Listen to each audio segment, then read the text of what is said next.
As a home care worker, you are providing practical support to people in their own home. This may well include the handling and preparation of food.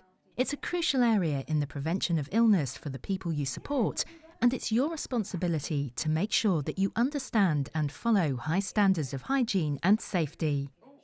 Food includes anything that people eat or drink, including ice. Good nutrition and hydration is also vital to the health of the person you are supporting, and their requirements should be detailed in their care plan. If there are any queries, you must contact your manager. Your organisation will inform you of your responsibilities. You have a duty to handle food safely and avoid the risk of contaminating food.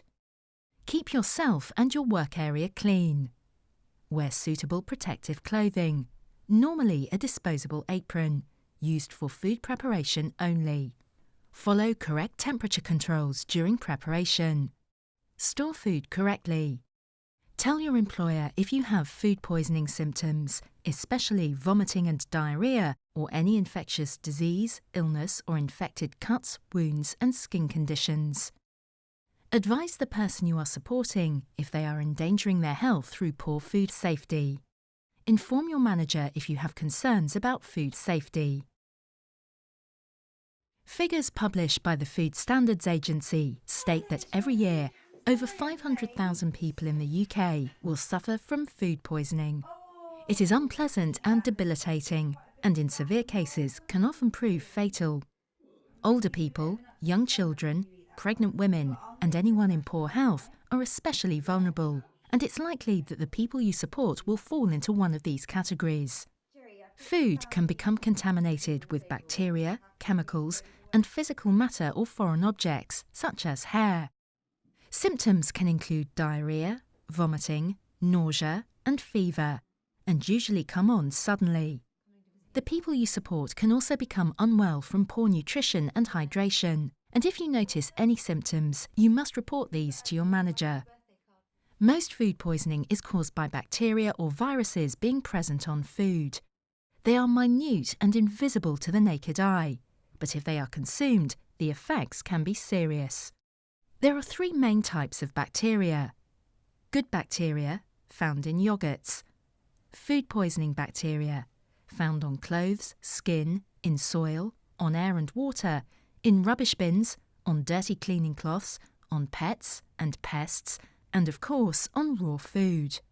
These are known as sources of bacteria. Spoilage bacteria, which can cause food to rot and smell. Bacteria need the right conditions to multiply to dangerous levels. These include food, time, warmth, and moisture. You can't see, taste, or smell food poisoning bacteria.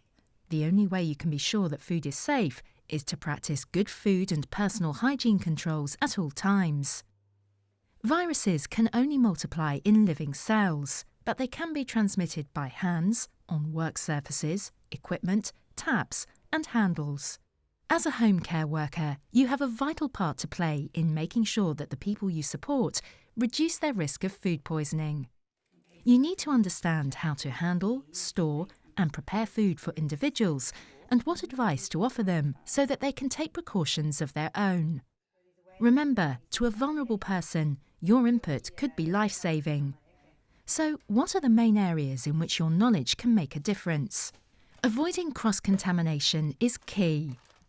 This is where food poisoning bacteria and viruses are transferred from raw food to high-risk ready-to-eat food items such as cooked meats, cooked poultry, cooked rice, dairy products, fish, shellfish, egg products, fresh cream, gravies, soups and stocks. Cross-contamination can happen in two ways. Direct contamination from raw food to cooked, ready-to-eat food items. Or indirect contamination via a vehicle such as hands, utensils, food surfaces, chopping boards and cloths used for cleaning.